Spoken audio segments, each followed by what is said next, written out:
오늘 이 창세기 5장의 본문을 가지고 아담의 계보 안에 담겨져 있는 이 마지막 때의 계시, 이런 제목으로 함께 말씀을 나누도록 하겠습니다. 이 창세기 5장은 특별히 아담부터 시작해서 노아 때까지의 이 10사람의 계보, 아담의 자손들 이 이름이 이렇게 기록이 되어져 있습니다. 특별히 아담부터 노아까지 이 10명의 계보의 이름만을 기록하고 있습니다. 그 외에 다른 것들은 별로 이렇게 언급하고 있지 않은데, 이 아담부터 해서 노아까지 이 아담의 10대 계보의 이름에 담겨져 있는 의미가 특별히 있습니다. 그리고 이 5장에서 이렇게 좀 이 10대의 계보를 구분하는 것에는 분명한 이유가 있습니다. 아담은 최초의 이 땅의 인물이 되는 거죠. 그리고 노아는 어떻게 보면 마지막 인물입니다. 노아의 때 홍수의 심판을 통해 세상을 하나님께서 심판하시고 노아를 통해 새롭게 시작하시는 겁니다. 물론 노아도 아담의 후손이기는 하지만, 그러나 노아 이후로부터는 하나님께서 노아의 이 후손들을 통해 새롭게 시작을 하시는 걸 볼 수 있습니다. 우리가 분명히 이해해야 되는 것 중에 하나가 뭐냐면, 노아의 홍수 이 심판의 사건이 세상에 일어난 어떤 부분적인 홍수의 심판이 아니라 이것은 전 지구적으로 일어난 심판이었다라는 것을 여러분들이 분명히 이해를 하셔야 됩니다. 그리고 그러한 증거들이 세상 곳곳에서 이렇게 고고학적으로 발견이 되고 있습니다. 그래서 노아가 이 마지막 심판을 받고 노아를 통해 새롭게 세상이 하나님께서 회복하시고 시작하시는 것을 우리가 생각할 때, 아담부터 노아까지의 이 계보 안에 특별한 하나님의 메시지가 있다라는 것을 우리가 생각해 볼 필요가 있습니다. 그래서 이 10명의 계보 안에 담겨져 있는 의미들, 그리고 이 계보 안에 특별히 우리가 주목해야 되는 몇 명의 인물들이 있는데, 그 인물들을 통해서 오늘 우리에게 주시는 말씀이 무엇인지를 좀 보도록 하겠습니다.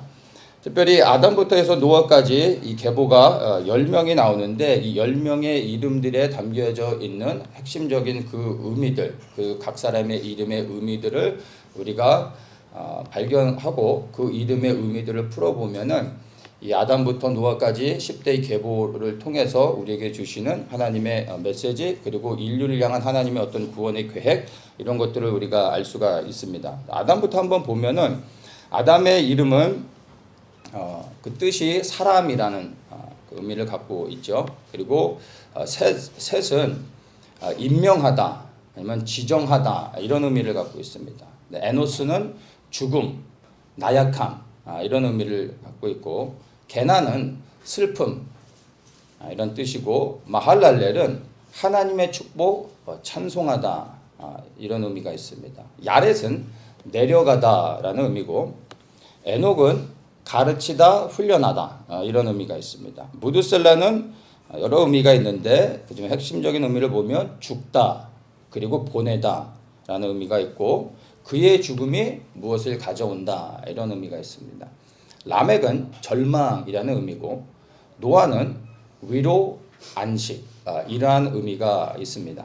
그래서 아담부터 노아까지 이 10대의 계보의 이름들을 가지고 우리가 하나님의 뜻이 무엇인지 그 이름의 의미로 우리가 문장을 만들 수 있습니다. 아담부터 다시 한번 그 이름을 살펴서 우리가 좀 이것을 문장으로 풀어보면은, 아담 사람이죠. 사람은 에노스 죽음, 나약함, 게난 슬픔, 이런 의미죠. 사람은 죽음과 슬픔이, 셋 임명하다, 지정하다, 정해졌지만, 그러나 마할랄렐 하나님의 축복, 복되신 하나님께서 야렛 내려가다, 내려오셔서 라멕 무드셀라 죽다라는 의미죠. 그의 죽음이 라멕 절망 중에 노아 위로와 안식, 절망 중에 위로와 안식을 무드셀라 이름 가운데 보내다, 그의 죽음이 가져오다 이런 의미가 있죠. 절망 중에 위로와 안식을 가져올 것을 에녹 가르치다, 가르치실 것이다 이런 의미로 이 10명의 이름을 풀면은 하나의 문장이 되어집니다. 이것을 이제 이름의 의미만 가지고 이제 다시 한번 얘기하면 사람은 죽음과 슬픔이 정해졌지만 그러나 복되신 하나님께서 내려오셔서 그의 죽음이 절망 중에 위로와 안식을 가져올 것을 가르치실 것이다. 이런 의미로 해석을 할 수가 있습니다. 아담부터 노아까지 이 10대의 계보의 이름을 통해 하나님께서 이제 노아 때 세상을 심판하셨지만 그러나 이 이름들의 의미를 보면 하나님께서 이 세상을 향한 하나님의 계획이 무엇인지를 명확하게 우리가 이해할 수 있는 겁니다. 그리고 예수님께서 이제 요한복음 3장 16절에서 하나님이 세상을 이처럼 사랑하사 독생자를 주셨으니 이는 저를 믿는 자마다 멸망치 않고 영생을 얻게 하려 하심이니라. 이 아담부터 노아까지의 계보의 이 이름의 의미들을 예수님이 오셔서 이렇게 말씀하시고 그리고 십자가의 죽으심으로 그것을 성취하셨다라는 것을 우리는 너무나 분명하게 알 수가 있는 겁니다. 그래서 아담부터 노아까지의 이 그 10명의 이름을 성경에서 이렇게 그 이름들을 열거하고 있는 것에는 분명한 하나님의 뜻을 우리에게 계시해주고 있다라는 것을 알 수 있고 노아의 심판을 통해 하나님께서 세상을 심판하셨지만 완전한 멸망이 아니라 심판 가운데 하나님의 계획과 하나님이 이 세상을 향한 뜻이 무엇인지를 우리는 너무나 분명히 깨달아 알 수 있는 겁니다. 그러면 심판 가운데서도 하나님에 대한 소망을 우리가 가질 수 있게 되어지는 겁니다. 그리고 이 아담의 10대 계보 중에서 특별히 우리가 살펴보아야 하는 몇 명의 인물들이 있습니다. 그 중에 먼저 우리가 에녹이라는 인물을 한번 살펴보면 좋겠습니다. 우리가 창세기 5장을 읽었지만 이 아담부터 해서 노아까지 보면은 일관되게 각각의 인물들을 설명하는 동일한 이 방식이 있습니다. 그래서 한번 보면은 자 아담부터 한번 보겠습니다. 3절에 아담이 나오는데 4절에 아담이 자녀를 낳았으며 5절에 죽었더라.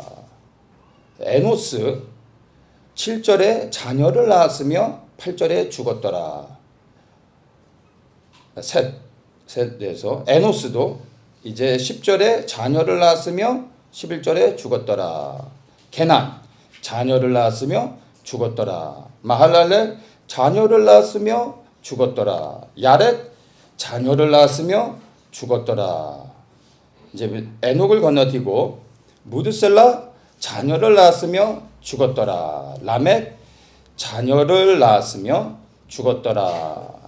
그리고 이제 노아는 이제 방주의 심판을 통해서 홍수의 심판을 통해 방주에 들어가 그가 이제 구원을 얻게 됩니다. 자 그러면 노아를 제외한 아담부터 해서 라멕까지를 보면 일관되게 성경에서 말하고 있는 게 자녀를 낳았고 그리고 죽었다. 자녀를 낳았고 죽었다. 똑같이 반복된 패턴을 가지고 있습니다. 그런데 딱 한 명 유일하게 에녹에 대해서는 그렇게 말하지 않습니다. 자, 이 에녹에 대해서 어떻게 말하고 있습니까? 그는 22절에 보면 300년을 하나님과 동행하며 자녀를 낳고 그리고 그가 하나님이 데려가심으로 세상에 있지 않았다 하면서 이 에녹에 대해서만큼은 너무나 다른 그 말을 하고 있습니다.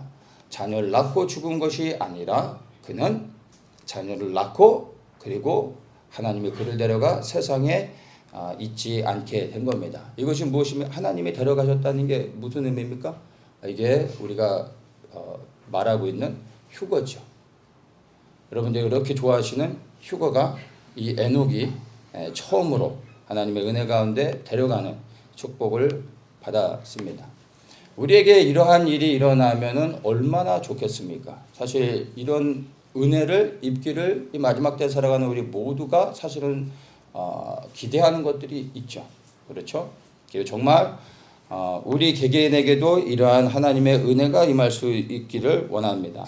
그렇다면 우리가 에녹의 삶을 조금 더 구체적으로 살펴볼 필요가 있습니다. 우리 22절부터 한번 다시 보겠습니다. 에녹은 65세에 무두셀라를 낳았고 무두셀라를 낳은 후 300년을 하나님과 동행하며 자녀를 낳았으며 그가 365세를 향수하였더라. 에녹이 하나님과 동행하더니 하나님이 그를 데려가심으로 세상에 있지 아니하였더라. 아멘. 뭐라고 얘기합니까? 하나님과 동행하였다라는 것, 그 다음에 하나님이 그를 데려가셔서 세상에 있지 않았다. 이게 다른 인물들과 에녹이 분명히 구별되는 부분입니다.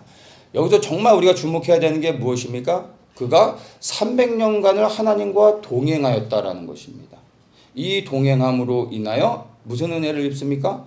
휴거를 받는 은혜를 입었다는 겁니다. 그런데 우리가 여기서 유심히 좀 살펴봐야 되는 게 있습니다. 300년간 하나님과 동행하였다. 이 말의 의미를 조금 더 구체적으로 살펴볼 필요가 있습니다. 그리고 이 의미를 우리가 잘 해석을 해야 됩니다. 에녹이 그가 태어나서 처음부터 하나님과 동행하였다라고 말하고 있지 않다는 겁니다. 어떻게요? 300년간을 동행하였다라고 말하는데 그 300년과 동행하였다라는 말의 의미를 조금 더 구체적으로 살펴볼 필요가 있는 겁니다. 그가 어떤 시점에서부터 하나님과 동행하는 삶을 살게 됩니까? 22절에서 분명하게 얘기해 주죠. 무두셀라를 낳은 후, 무두셀라를 낳은 후로부터 하나님과 동행하여 300년간을 함께 걸었고 그리고 하나님의 은혜 가운데 부름을 받는 그러한 은혜를 입었다라는 것입니다. 처음부터 그가 하나님과 동행하지 않았습니다. 그러면 처음 65년 동안 그는 어떠한 삶을 살았다는 겁니까? 그의 조상들과 동일하게 어떻게 살았습니까? 그냥 평범하게 살아왔었던 것입니다. 그런데 무두셀라를 낳는 순간서부터 그가 하나님과 동행하기 시작한 겁니다. 그전에는 하나님과 동행하는 삶을 살지 않았던 것입니다. 그러나 무두셀라를 낳은 이후로부터 그가 갑자기 삶이 바뀌어 하나님과 동행하는 삶을 살았고 하나님은 그를 데려가셨다라는 것입니다. 그렇다면 지극히 평범하게 그의 조상들과 조금도 다르지 않게 살았던 에녹에게 무슨 일이 있었기에 그가 그의 아들을 낳은 후로부터 완전히 그의 삶이 바뀌게 되었을까? 이것을 우리가 생각해 볼 필요가 있습니다. 성경에서는 사실 이 부분에 대해서 전혀 이야기해 주고 있지 않습니다. 그래서 이것을 우리가 찾아봐야 되는데 이 무두셀라라는 이름의 의미를 통해서 그에게 어떠한 일이 있었는지를 우리가 발견할 수 있습니다. 이 무두셀라라는 이름은 두 가지의 단어가 합성된 겁니다. 무두와 셀라라는 이 두 이름이 이 두 단어가 합성된 건데 무두라는 말의 의미는 사람이라는 뜻입니다. 그런데 이 말의 그 어원을 또 올라가 보면 무두라는 이름의 근원이 죽음이라는 뜻을 갖고 있습니다. 그런데 조금 더 명확하게 그의 죽음 이러한 의미를 가지고 있습니다. 이 고대 히브리어의 이름의 의미들을 뜻을 찾아 올라가면 그런 것들이 나옵니다. 그리고 셀라라는 그 말의 단어의 의미는 무기, 웨폰이라는 의미를 갖고 있는데 이 셀라라는 단어의 어원을 또 더 위로 올라가 보면 뿌리가 되는 이 단어의 의미가 보내다 그리고 쏘다 화살을 쏠 때 그런 쏘다라는 의미가 있습니다. 그래서 이 무드셀라라는 그 두 단어를 합쳐서 이 의미를 해석할 때 그가 죽으면 보낼 것이다. 그의 죽음이 무엇을 가져오게 된다. 이런 의미로 무드셀라의 이름을 해석할 수 있습니다. 또한 이 무드셀라라는 이 단어의 또 다른 이 고대 히브리어의 의미들을 보면 관역의 사람 이런 의미가 있습니다. 그러니까 화살을 쏘면 관역을 향해 쏘게 되죠. 그 관역의 사람이라는 겁니다. 그러니까 무드셀라가 어떠한 것에 타겟이 됐다라는 의미입니다. 그가 타겟이 되어져서 어떠한 일이 일어난다라는 그러한 의미로 생각해 볼 수 있고, 또 무드셀라라는 이름 중에 하나가 창을 던지는 사람이라는 뜻이 있습니다. 근데 이 당시에 아주 고대 시대에 창을 쓰는 사람, 그래야 창을 던진다라는 의미는 그 시대에 재판관의 자리에 있는 사람, 무엇을 결정하는 사람, 심판하는 사람, 이러한 의미를 가지고 있는 겁니다. 즉 그가 창을 던진다라는 의미는 심판과 연결해서 우리가 유추할 수 있는 그러한 의미가 되는 겁니다. 그래서 이러한 의미들을 쭉 다 종합해서 보면 무드셀라의 그 이름은 그가 죽으면 세상에 심판을 보낼 것이다. 이런 의미로 무드셀라의 이름을 해석할 수 있습니다. 그리고 실제로 무드셀라가 죽는 그 해에 노아가 방주에 들어가게 됩니다. 그리고 비가 내리며 세상에 홍수로 하나님이 심판하시게 되는 것을 우리가 성경을 통해 보게 되는 겁니다. 자, 그러면 에녹이 그의 아들을 낳고 이름을 지을 때 무드셀라라고 이렇게 아주 심각한 의미가 있는 이러한 이름을 지을 수밖에 없었던 이유를 우리가 생각해 봐야 되는 겁니다.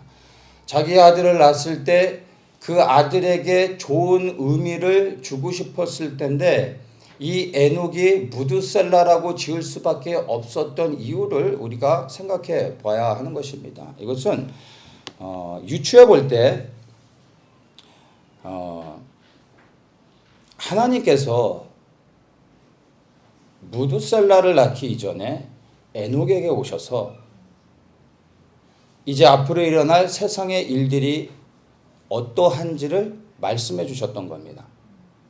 그리하여 이제 너가 아들을 낳을 것인데 이 아들이 죽는 그 해에 이 아들이 죽게 되면 내가 이제 세상을 심판할 것이다 라고 에녹에게 분명하게 말씀하셨기 때문에 에녹은 이 하나님의 계시를 받았고 두려운 가운데 그의 아들의 이름을 무드셀라 이렇게 지을 수밖에 없었던 것입니다.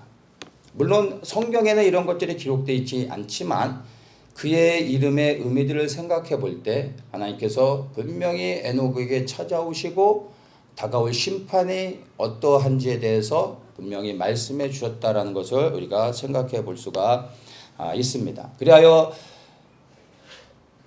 자기가 아들을 낳고서도 무드셀라라고 지을 수밖에 없었고, 그리고 그 아들 무드셀라를 보면서 그는 이제 세상의 심판을 생각하며 살아갈 수밖에 없었던 것입니다.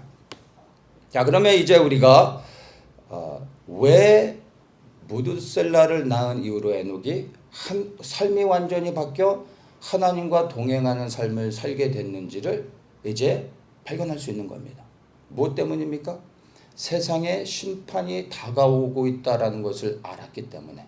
그런데 그 심판의 이 기준이 누구입니까? 무드셀라가 죽는 것입니다. 그러기에 이제 이 무드셀라를 보며 다가오는 심판을 생각하며 그가 두려운 가운데 하나님과 동행하며 삶을 완전히 변화되고 살아갔다는 것을 우리가 생각해 볼 수 있게 되는 것입니다. 일반적으로는 아들이 아버지보다 더 오래 사는 겁니다. 이 당시에는 못 살아도 900년 이상을 살았습니다. 그러나 자기가 낳은 이 무드셀라라는 아들이 언제 죽을지 에녹은 알 수 없었던 겁니다. 혹 병으로 죽게 될지 아니면 어떤 사고로 인하여 갑작스럽게 죽게 될지 에녹은 알 수 없었던 것입니다.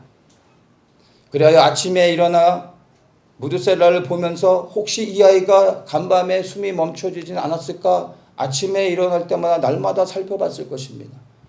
그리고 매일의 삶 속에서 무드셀라가 커가는 것을 보면서 기뻐하는 마음도 있었겠지만 혹 이 아이가 어떻게 될까를 유심히 살펴볼 수밖에 없었던 겁니다. 왜냐하면 무드셀라의 죽음이 그 하나님의 심판의 시작을 의미하기 때문에 무드셀라가 성장하는 것을 보며 아버지로서 기뻐하기보다는 다가올 하나님의 심판으로 인하여 그리고 그 심판이 언제 임할지 모르기 때문에 에녹은 늘 두려운 가운데 무드셀라를 지켜보며 늘 심판을 기억하며 하나님을 향하여 그의 삶의 초점을 맞추고 하나님과 동행하는 삶을 살게 되어졌던 것입니다.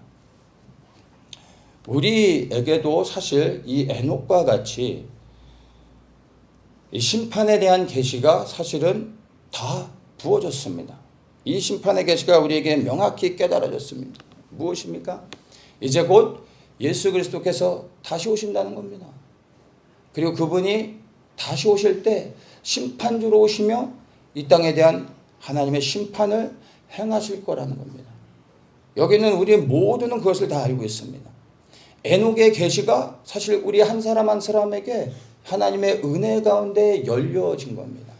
에녹이 이러한 계시가 열려졌고 다가오는 심판을 깨달았지만 세상에 그 어느 누구도 알지 못했습니다. 아니 이 이야기를 들으려고 하지도 않았습니다. 그런데 이것이 오늘날 세상 가운데 너무나 동일하지 않습니까? 우리는 이제 그리스도의 재림이 임박해 있음을 알고 그 그리스도의 재림을 통해 세상에 심판이 있다는 것을 알고 있습니다. 그러나 세상의 사람들은 이것을 믿지 않습니다. 교회에 있는 사람들조차도 그리스도의 재림을 소망하지 않고 그 그리스도의 재림이 이 땅에 대한 심판이라는 것을 믿지 않습니다. 그런 것들은 전혀 염두에 두고 살아가지 않고 있다라는 것입니다. 그러나 우리는 에녹과 같이 이 심판에 대한 계시가 우리에게도 풀어졌다면 우리는 어떻게 살아야 됩니까? 에녹과 같이 즉시로 변화된 삶을 살아야 하는 것입니다. 에녹이 심판을 깨닫고 하나님과 동행하기 시작했습니다.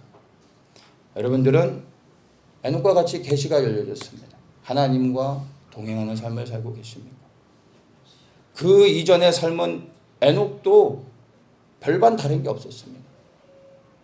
그런데 여러분들은 이제 이 심판의 계시가 풀어졌는데 이 주님이 오심이 심히 가까웠다라는 이 마지막 때의 계시가 풀어진 이후로부터 여러분 즉시로 하나님과 동행하는 삶을 흔들리지 않고 살아가고 있는지 여러분 스스로를 한번 돌아보십시오.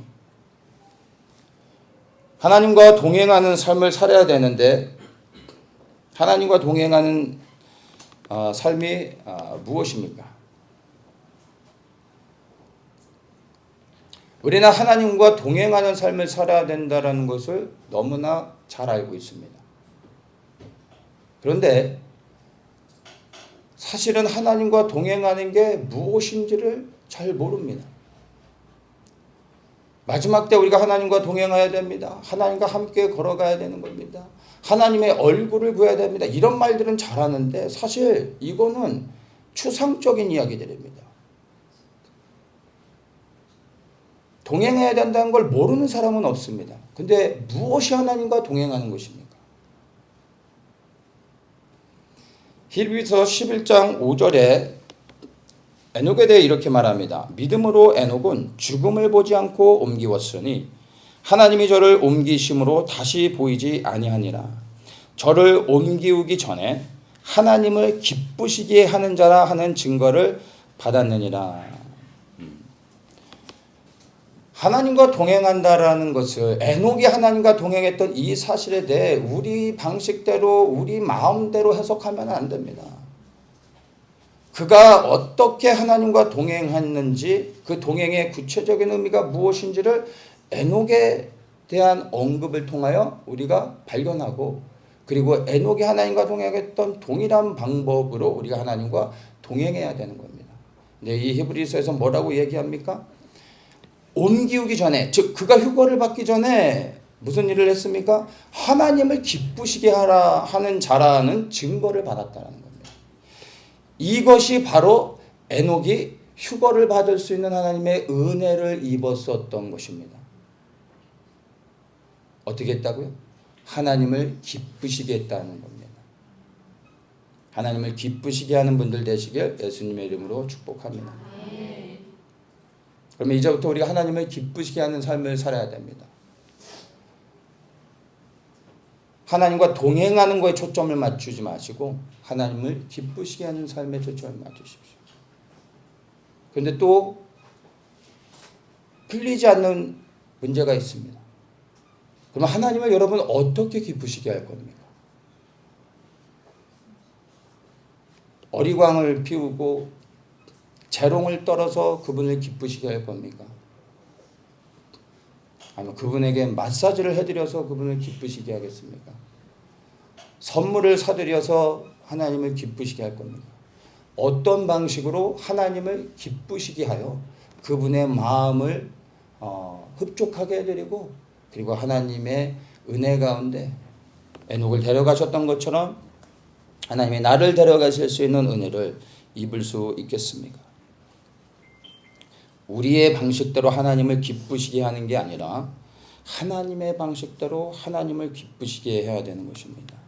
그것이 유일한 하나님의 구원을 경험할 수 있는 은혜가 되는 것입니다. 그렇다면 또다시 우리가 에녹이 어떻게 하나님을 기쁘시게 했는지를 다시 한번 우리가 살펴볼 필요가 있습니다. 유다서 14절과 15절에 에녹에 대해 이렇게 설명해 주고 있습니다. 아담의 7세손 에녹이 사람들에게 대하여도 예언하여 이르되 보라, 주께서 그 수만의 거룩한 자와 함께 임하셨나니 이는 뭇사람을 심판하사 모든 경건치 않은 자의 경건치 않게 행한 모든 경건치 않은 일과 또 경건치 않은 죄인의 죽게 거스려 한 모든 강팍한 말을 인하여 저희를 정죄하려 하심이라 하였느니라. 이렇게 설명해 주고 있습니다. 에녹에 대해서 설명해 주고 있는 다른 내용들은 전혀 없습니다. 이 히브리서와 유다서에서 아주 짧게 언급하고 있지만, 그러나 우리가 알아야 될 너무나 중요한 사실을 성경에서 우리에게 계시해 주고 있다는 것입니다. 이 14절의 말씀을 보면 에녹이요, 사람들을 향하여 예언했다 이렇게 말합니다. 이 예언했다라는 게 무슨 의미입니까? 하나님의 말씀을 대언했다라는 것입니다. 즉 아버지 하나님의 뜻을 세상 사람들에게 에녹이 담대히 선포했다라는 것입니다. 무엇에 대해서요? 세상에 경건치 않은 자들의 경건치 않은 일들에 대해 하나님의 마음으로 세상을 향하여 선포했다라는 겁니다. 지금 세상에서 하고 있는 일들이 얼마나 하나님 보실 때 가증한 일이고 악한 일인지에 대해서 하나님의 말씀으로 세상을 향하여 선포했던 것입니다. 하나님께서 이제 곧 오실 것이다. 그래야 이 세상에 행하고 있는 모든 악한 일들, 악한 자들이 행하고 있는 모든 악한 일들, 그리고 이 죄인들이 하고 있는 이 강팍한 말, 하나님을 향하여 대적하며 하나님을 비방하고 조롱하고 있는 이러한 모든 것에 대하여 하나님이 심판하실 것이다. 그 심판이 다가오고 있다. 돌이켜 회개하라. 라고 에녹이 담대히 선포했다라는 것을 유다서에서 너무나 분명하게 우리에게 말해주고 있다라는 것입니다. 노아 시대에 세상에 만연했던 세상의 큰 죄악을 두 가지로 나눌 수 있습니다. 첫째는 음란의 죄입니다. 동성애와 같은 이러한 성적인 타락이 온 세상 가운데 만연했습니다. 그리고 이것이 정상적인 아주 쿨한 멋있는 삶이 되어졌습니다. 또 한 가지는 바로 하나님을 조롱하는 것들이 세상에 일반화되어졌던 겁니다. 하나님을 향하여서 입에 담을 수 없는 조롱과 비방을 사람들이 했던 것입니다. 이러한 이 두 가지의 죄악, 바로 신성모독을 향한 이러한 죄악들이 세상에 너무나 가득 채워져 있었던 것입니다. 그러한 세상 가운데서 에녹이 다가올 심판을 선포하며 돌이켜 회개할 것을 끊임없이 에녹이 외쳤던 겁니다. 언제까지요? 300년 동안. 단순히 하나님 손을 붙잡고 입을 다물고 그저 그냥 걸어갔던 것이 아니라 300년 동안을 이제 곧 임할 하나님의 심판에 대하여 그는 세상을 향해 담대히 입을 열어 선포하며 살았던 것입니다. 3년이 아니고 30년이 아니고 300년 동안을 그렇게 살았던 것입니다.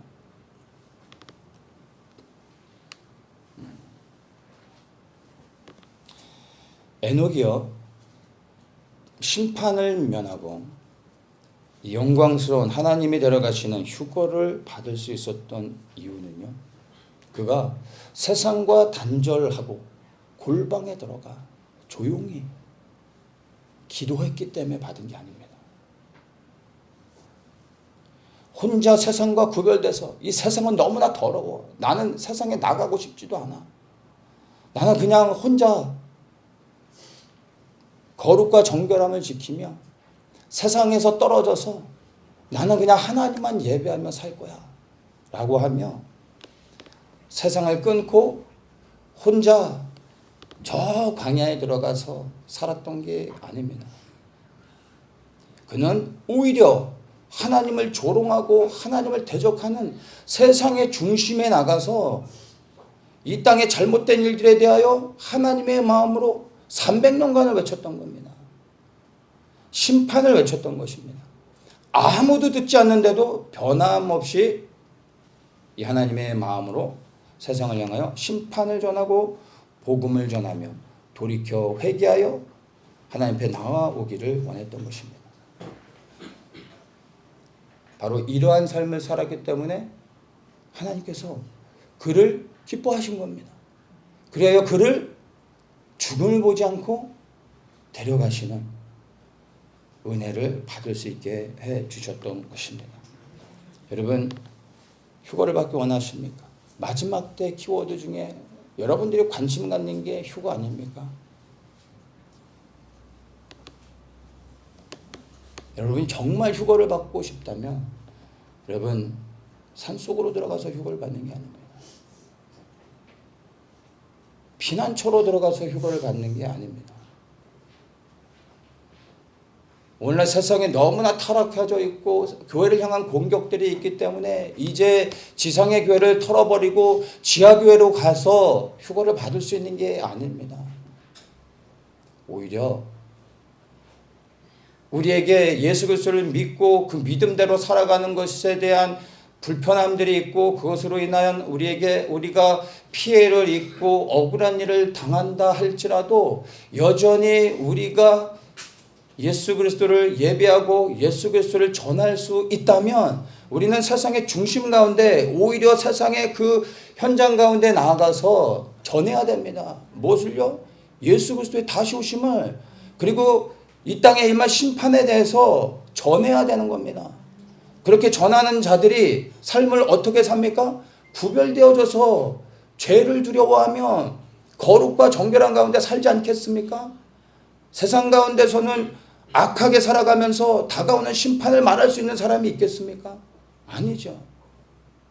여러분이 정말 휴거를 원한다면 여러분 피하려고 하지 마십시오. 도망가려고 하지 마십시오. 지금은 지하교회로 들어갈 때가 아닙니다.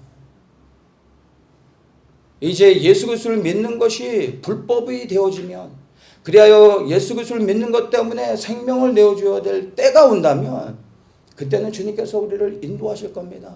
그러나 그러한 극심한 핍박이 우리 가운데 오기 이전에 우리는 결코 요동해서는 안 되는 겁니다.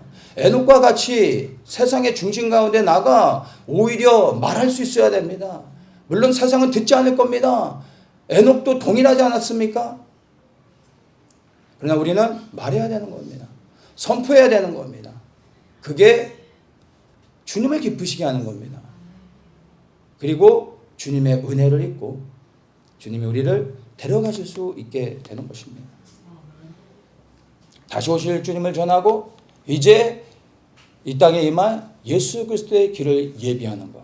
이것이 이 마지막 시대를 깨달은 모든 그리스도인들을 향한 주님의 거룩한 부르심이고 사명이 되는 것입니다.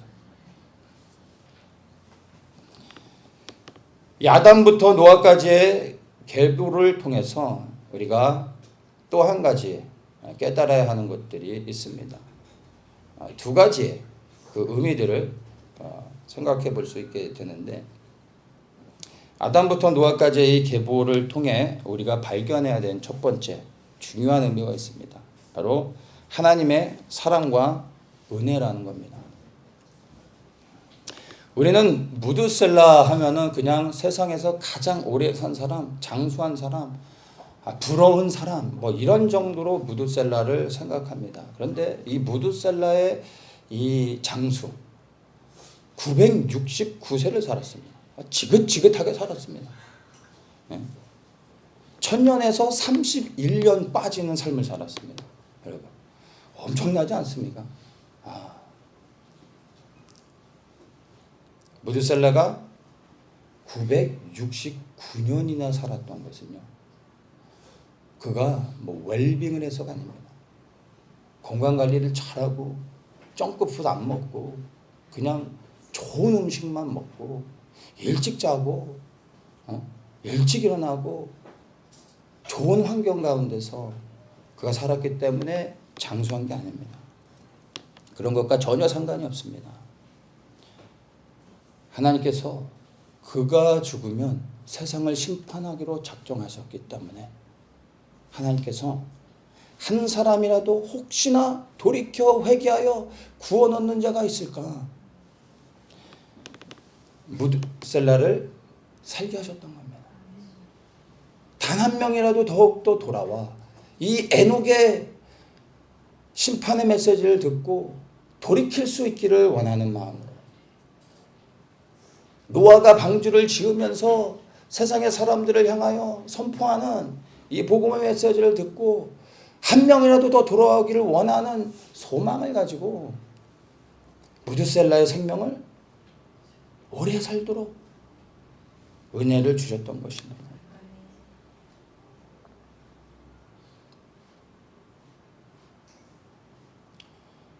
이 무드셀라가 180 보면은 7세에 라멕을 낳죠. 그리고 라멕은 182세에 노아를 낳습니다. 그러면 무드셀라가 라멕을 낳았을 때 187과 라멕이 노아를 낳았을 때 182를 더하면은 무드셀라가 태어났을 때 에녹의 나이를 알 수 있습니다. 그러면은 어떻게 됩니까? 무드셀라가 태어났을 때 에녹의 나이가 노아가 태어났을 때 무드셀라의 나이가 369세가 되는 겁니다. 187과 182를 더하면 되는 겁니다. 369세였고 노아가 태어났을 때 무드셀라가 369세였었는데 이제 창세기 7장을 보면 11절에 노아가 600세 되던 해에 하늘이 열리고 이제 40주야 비가 쏟아지며 하나님의 심판이 임하게 됩니다. 즉 노아가 600세 되던 해에 홍수가 터집니다. 그러면 369 노아가 태어났을 때 무드셀라의 나이와 노아가 600세가 되었을 때 홍수가 터졌습니다. 그 369와 600을 더하면 969가 되는 겁니다. 무드셀라가 969세에 죽는 그 해에 노아가 600세가 되어졌고 방주에 들어가게 됐던 겁니다. 그리고 방주에 들어가는 즉시 세상에 비를 내리시며 하나님의 심판이 온 세상 가운데 임했던 것입니다. 이것을 보면 정확히 무드셀라가 죽는 그 해에 하나님의 심판이 시작된다는 것을 알 수 있습니다. 그러면 정말 우리는 무드셀라가 단순히 세상에서 가장 오래 산 행복한 사람 이렇게만 볼 것이 아니라 하나님의 심판과 연결하면서 생각해 봐야 됩니다. 또한 이것이 정말 세상을 향한 심판을 정하셨지만 그러나 세상을 향하여 사랑하시는 하나님의 마음을 우리가 깨달아야 하는 것입니다. 무드셀라의 장수는요, 969세를 살았던 그의 장수는 세상을 향한 하나님의 사랑과 은혜였던 것입니다. 969라는 단어, 이 숫자는 이 세상을 하나님이 얼마나 사랑하셨는지, 한 영혼을 얼마나 사랑하시며 구원하기 원하셨는지를 우리가 보게 되는 이런 숫자가 되는 겁니다. 그러한 하나님의 은혜와 사랑에 우리는 감사할 수밖에 없습니다. 또한 우리가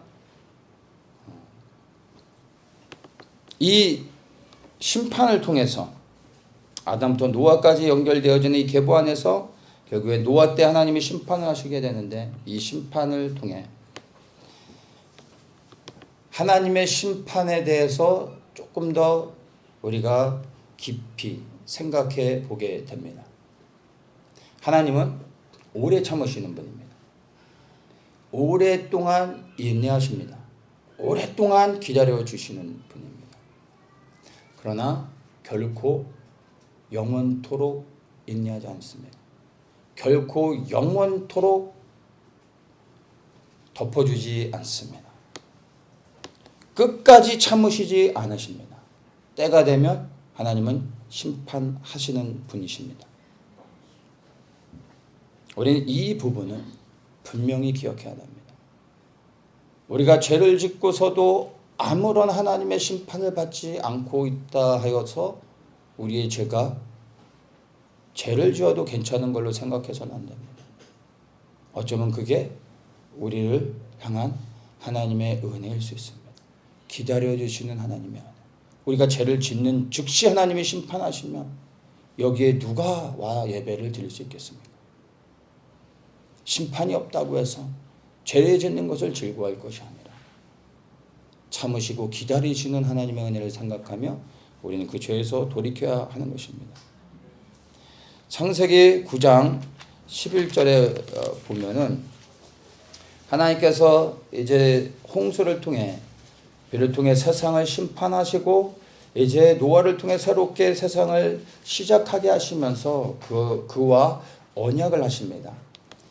11절에 내가 너희와 언약을 세우리니 다시는 모든 생물을 홍수로 멸하지 아니할 것이라. 땅을 침몰할 홍수가 다시 있지 아니하리라. 하나님이 노아와 이렇게 언약을 하십니다. 근데 우리는 이 언약을요 곰곰이 생각해 봐야 됩니다. 어떤 언약입니까? 하나님께서 내가 다시는 심판하지 않겠다 라고 언약하지 않으셨다는 겁니다. 뭐라고 언약하셨습니까? 물로 심판하지 않겠다 라고 언약하셨다는 겁니다. 그 말의 의미가 무엇인지를 우리는 분명히 깨달아야 합니다. 이 말의 의미는 세상에 또다시 심판이 있다라는 겁니다. 그런데 그 심판은 우리는 하나님의 말씀을 통하여 계시록을 통하여 이제 물이 아닌 불의 심판으로 이 땅에 대한 심판을 반드시 하신다라는 것을 말씀을 통해 분명히 이해해야 되는 겁니다. 아담이 범죄함으로 세상을 다스리고 정복하는 권세를 빼앗겼습니다. 그리고 사단이 하나님께서 아담에게 주셨던 그 권세를 취하게 되어졌습니다. 요한일서 5장 19절에 현대인의 성경 NLT 버전으로 이렇게 보면은 이렇게 번역을 좀 우리가 쉽게 이해할 수 있도록 해줍니다. 우리는 하나님께 속하였고 온 세상은 마귀의 지배 아래 있습니다. 너무나 분명하게 말해줍니다. 세상은 누구의 지배 아래 있습니까? 사탄의 권세 아래 있는 것입니다. 아담은 이 권세를 빼앗겼습니다. 세상이 사탄의 권세 아래 있다라는 것은 무엇을 의미합니까? 이 세상은 또다시 타락하게 된다는 것입니다. 반드시 타락할 것입니다. 아니 이미 이 세상에 얼마나 하나님 보실 때 악한지, 이 노아의 심판 가운데 있었던 세상의 악과 지금의 세상의 악을 비교할 때 결코 그때의 죄악이 더 심하였다라고 우리가 생각할 수 없다라는 겁니다. 하나님의 심판이 임박해 있다라는 것을 우리는 분명히 이해해야 됩니다. 세상은 타락하고 있고 하나님을 대적하는 일들이 이제 세상에서 아주 멋있는 일들로 포장되어지고 불법이 합법이 되어져서 지금 하나님을 조롱하고 있습니다. 이제 하나님의 심판이 온 세상 가운데 다시 임하실 겁니다. 아니 임하셔야만 하는 겁니다. 세상을 향한 하나님의 심판은 이미 창세 때부터 정해져 있었습니다. 노아 때 세상의 타락이 극에 달했음에도 불구하고 하나님께서 다시 한번 노아를 통해서 새롭게 이 심판으로 멸하지 않으시고 구원의 은혜를 베푸시며 다시 새롭게 시작하게 하셨던 이유는 다른 게 아닙니다. 하나님이 우리를 사랑하셨기 때문에 우리에게 은혜를 주기 위해, 기회를 주기 위해 세상을 노아를 통해 시작하셨다는 겁니다. 그리고 예수님께서 이 땅에 오셨습니다. 그리고 믿는 우리 한 사람 한 사람을 구원해 주시는 은혜를 누리게 하셨습니다. 그리고 이제 세상의 악해짐과 동시에 그러나 이 세상 가운데서 이 악한 세상 가운데서 괴로워하며 하나님의 편에 서며 거룩함을 지켜가며 하나님께 나아가고 있는 세상과 구별되어진 예수 그리스도의 마음을 가진 사람들을 하나님이 찾으시며 그리고 그 구원의 수가 채워져 가고 있습니다. 이제 이 구원의 수가 채워질 때 또다시 세상을 향한 하나님의 마지막 심판이 있게 되어질 것입니다. 그 심판을 위해 예수님이 이제 곧 오신다라는 것을 우리는 분명히 기억을 해야 합니다. 성경은 마지막 최후의 심판에 대해서 우리에게 너무나 분명하게 말해주고 있습니다. 계시록 20장 11절에서부터 보면 이 최후의 심판이 어떨지를 말해줍니다. 또 내가 크고 흰 보좌와 그 위에 앉으신 자를 보니 땅과 하늘이 그 앞에 피하여 간 데 없더라. 또 내가 보니 죽은 자들이 물온 대소하고 그 보좌 앞에 섰는데 적들이 펴있고 책들이 펴있고 또 다른 책이 펴졌으니 곧 생명책이라. 죽은 자들이 자기의 행위를 따라 책들에 기록된 대로 심판을 받으니 바다가 그 가운데서 죽은 자들을 내어주고 또 사망과 음부도 그 가운데서 죽은 자들을 내어주며 각 사람이 자기의 행위대로 심판을 받고 사망과 음부도 불못에 던지우니 어디에요? 불못에 던지운다. 이것은 둘째 사망 곧 불못이라. 이 둘째 사망이 영원한 심판이 되는 겁니다. 누구든지 생명책에 기록되지 못한 자는 불못에 던지우더라. 성경은 너무나 분명하게 이 마지막 흰 보좌 그리스도의 심판이 있게 될 것을 명확하게 이야기해주고 있다라는 것입니다. 이제 우리는 이 심판이 정말로 실제로 있게 될 사건이며 그리스도의 재림과 함께 심판하게 된다는 것을 우리가 안다면 이제 다시 오셔서 세상을 심판하실 심판주 대신 예수 그리스도를 향하여 우리는요 두려워하는 마음을 가져야 하는 것입니다. 심판하실 예수님을 향하여 두려워하는 마음을 갖는 것, 이 마지막 때를 살아가는 우리에게 너무나 필요한 마음입니다. 근데 주님을 두려워하는 게 무엇인지 압니까? 그게 그러한 것을 경외함이라고 말합니다. 우리는 하나님을 찬양할 줄 압니다. 예배 때 손을 들고 눈물을 흘리고 부르셔서 기도할 줄은 압니다. 그러나 하나님을 경외함들은 없습니다. 하나님을 두려워하지 않습니다. 에녹이 삶이 바뀌어 하나님과 동행할 수 있었던 이유는 심판하시는 하나님에 대한 두려움, 하나님에 대한 경외함이 있었기에 300년간을 요동하지 않고 그가 하나님의 말씀을 따라 입을 열어 대언하며 심판을 대하여 선포할 수 있었던 것입니다. 그리고 이 하나님에 대한 경외함이 없었기 때문에 세상은 에녹의 경고를 전혀 듣고서도 무시했던 것입니다. 우리가 살아가는 이 시대에도 여러분 에녹의 때와 너무나 똑같습니다. 심판주로 오실 예수 그리스도에 대한 경외함이 없습니다. 그냥 오시면 나를 구원할 것으로만 생각하지 그 심판하시는 주를 두려워하며 내가 그분이 다시 오실 때 고개를 들고 맞이할 수 있는 준비가 되어져 있는가 나 자신을 보며 두려워하며 준비하는 그러한 모습이 과연 오늘날 마지막 때를 깨닫고 살아가는 성도들의 삶 가운데 있는지 우리는 돌아봐야 됩니다. 여러분에게 예수님은 여전히 죄를 지어도 품어주시고 사랑하시는 분으로 느껴지고 계십니까? 아니면 다시 오시는 주님이 이제 심판하시는 분으로 오시는데 내가 그 심판 앞에 섰을 때 과연 주님이 나를 의롭다 말씀하시며 구원의 은혜를 베풀어 주실 수 있는 아니면 휴거를 받을 수 있는 하나님을 기쁘시게 하는 삶을 살고 있는지 여러분 스스로를 한번 돌아보셔야 되는 겁니다. 예수님을 두려워하십시오. 그분에 대한 경외함을 가지십시오. 그분을 어떻게 내가 기쁘게 해야 되는지를 에녹의 삶을 통하여 여러분의 삶을 비춰보며 여러분의 삶의 초점을 새롭게 맞춰야 하는 것입니다. 세상은 에녹 때와 같이 노아 때와 같이 변하지 않을 것입니다. 그러나 우리는 그런 것들로 인하여 조금도 흔들려서는 안 됩니다. 오히려 에녹과 같이 변함없이 300년을 하나님과 동행하며 세상에 대한 심판을 선포하며 하나님을 기쁘시게 하는 삶을 살았던 것처럼 우리가 앞으로 300년간을 살겠습니까? 몇 년을 더 살겠습니까? 에녹과 비교하면 지극히 짧은 삶입니다. 300년을 이 땅에서 하나님과 동행하는 삶을 살면 휴거를 받을 수 있다고 할 때 여러분 300년 동안 이 땅에서 살 자신이 있습니까? 하나님만 바라보고 하나님만을 기쁘시게 하며 하나님을 조롱하는 세상 가운데서도 변함없이 하나님만을 붙잡고 300년간을 살 수 있겠습니까? 그거보다 지금 우리의 삶이 더 은혜스러운 겁니다.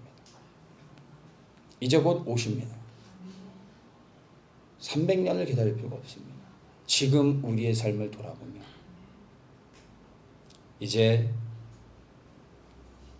동일하게 에녹과 같은 삶에 우리의 삶의 초점을 맞추며 이제 내가 주님을 어떻게 기쁘게 해야 될지 우리가 생각해 봐야 됩니다.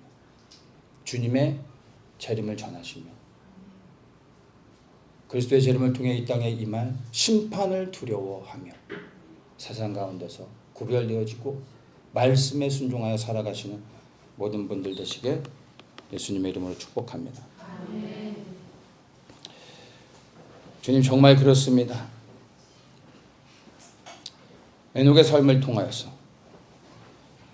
정말 이 세상 가운데 임하고 있는 하나님의 심판을 우리에게도 다시 한번 돌아볼 수 있게 하여 주시고 에녹에게 주셨던 계시가 우리 한 사람 한 사람에게 부어진 것이 얼마나 큰 은혜인지를 생각하며 이제 오셔서 심판하실 예수 그리스도를 두려워하며 우리의 삶을 세상 가운데서 구별하여 이제 에녹과 같이 입을 열어 선포하며 다시 오실 예수 그리스도를 증거하며 이 세상 가운데서 정말 하나님만을 기쁘시게 하는 삶을 살아갈 수 있는 저희들 되게 하여 주시옵소서. 노아로 아담부터 노아까지 그 계보 안에 담겨져 있는 이 하나님의 마음을 우리가 이제 깨닫습니다. 이 세상을 구원하기 원하셔 우리의 입술을 사용하시며 한 영혼이라도 더 구원하기 원하시는 주님의 마음을 알고 믿음으로 입술을 열어 세상에서 숨는 자들이 아닌 세상의 중심 가운데 더욱더 나아가 예수가 그리스도 되심을, 다시 오셔서 세상을 심판하시며 열방을 통치하실 분이라는 것을 자랑하며 증거하는 저희들 되게 하여 주시옵소서. 이 세상의 중심 가운데 에녹과 같이 선포하다 주님의 부르심을 맞이할 수 있는 저희들 되게 하여 주시옵소서. 감사하며 예수님의 이름으로 기도드리옵나이다.